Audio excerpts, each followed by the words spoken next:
அப்படி திட்டிய பிறகு திருமண விழாவில் ஒரே வரிசையில் உட்கார்ந்து பங்கேற்ற நயன்தாரா தனுஷ் தனது ஆவண படத்திற்கு என்ஓசி தராதது தொடர்பாக நடிகர் தனுஷை மிக கடுமையாக விமர்சித்து நயன்தாரா அறிக்கை வெளியிட்டு இருந்தது சர்ச்சையாகி இருந்த நிலையில் தயாரிப்பாளர் ஒருவரின் திருமணத்தில் இருவரும் ஒன்றாக கலந்து கொண்டுள்ளனர். இது தொடர்பான போட்டோ மற்றும் வீடியோக்கள் இணையத்தில் ட்ரெண்ட் ஆகி வருகிறது. தமிழ் சினிமாவின் முக்கிய நடிகையாக வலம் வருபவர் நயன்தாரா. கேரளாவில் டிவி தொகுப்பாளராக கேரியரை தொடங்கிய நயன்தாரா இன்று தென்னிந்திய சினிமாவில் டாப் நட்சத்திரமாக வலம் வருகிறார். இந்தியில் கூட ஷாருக் கானுடன் இவர் நடித்த ஜவான் திரைப்படம் சூப்பர் ஹிட் அடித்தது. கடந்த 2 ஆண்டுகளுக்கு முன்பு இயக்குனர் விக்னேஷ் சிவனை நடிகை நயன்தாரா திருமணம் செய்து கொண்டனர். விக்னேஷ் சிவன் நயன்தாரா தம்பதிக்கு 2 குழந்தைகளும் உள்ளனர். இவர்களின் காதல் திருமணம் தொடர்பான ஆவணப்படம் Nayanthara beyond the fairy tale என்ற பெயரில் நெட்ஃபிளிக்ஸில் வெளியானது.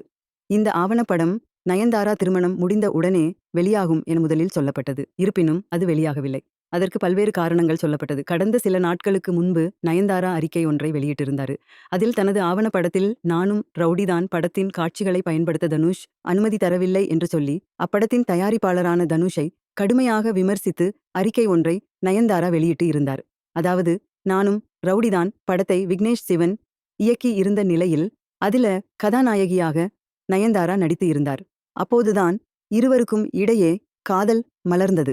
எனவே அந்த படத்தின் காட்சிகளை பயன்படுத்த தயாரிப்பாளர் என்ற முறையில் தனுஷிடம் அனுமதி கோரியிருந்ததாகவும் இருப்பினும் 2 ஆண்டுகளாக காத்திருந்தும் அவர் அனுமதி தரவில்லை என்று நயன்தாரா தனது அறிக்கையில் கூறியிருந்தார். மேலும் ஆவணப்பட ட்ரைலரில் படத்தின் மேக்கிங் தொடர்பாக சில நொடிகள் பயன்படுத்தப்பட்டிருந்த நிலையில் அதற்கு 10 கோடி நஷ்டீடு கேட்டு தனுஷ் நோட்டீஸ் அனுப்பியிருப்பதாகச் சொல்லி நயன்தாரா விமர்சித்து இருந்தார்.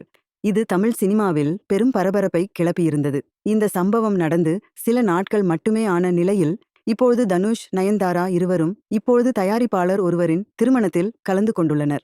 இது தொடர்பான புகைப்படங்கள் தற்போது வெளியாகி ட்ரெண்ட் ஆகி வருகிறது. ராயன் படத்தைத் தொடர்ந்து தனுஷ் அடுத்ததாக இட்லி கடை என்ற படத்தை இயக்கி வரும் நிலையில் அதன் தயாரிப்பாளர் ஆகாஷ் பாஸ்கரின் திருமண நிகழ்ச்சியில்தான் இருவரும் பங்கேற்றுள்ளனர். இருவரும் ஒரே நிகழ்ச்சியில் பங்கேற்ற இது தொடர்பான போட்டோ வீடியோ இணையத்தில் இப்போது ட்ரெண்ட் ஆகி வருகிறது. மேலும் இந்த நிகழ்ச்சியில் விக்னேஷ் சிவன், சிவகார்த்திகேயன், ஆர்த்தி, இசையமைப்பாளர் அனிருத் ஆகியோரும் கலந்து கொண்டிருந்தனர். நயன்தாரா மற்றும் தனுஷ் உட்கார்ந்துள்ள தோரணையை பார்த்த ரசிகர்கள் நிஜமான படையப்பா சீன் பார்க்கிறது போல உள்ளதாக புலகாங்கிதம் தெரிவித்து வருகிறார்கள். ஆனால் எல்லாம் ஆவண படத்திற்காக நயன் செய்த ஸ்டண்ட் தான். பாவம் தனுஷ் பெயர்தான் கெட்டுப்போனது என்று பச்சாதாபம் கொட்டுவோரும் உள்ளனர்.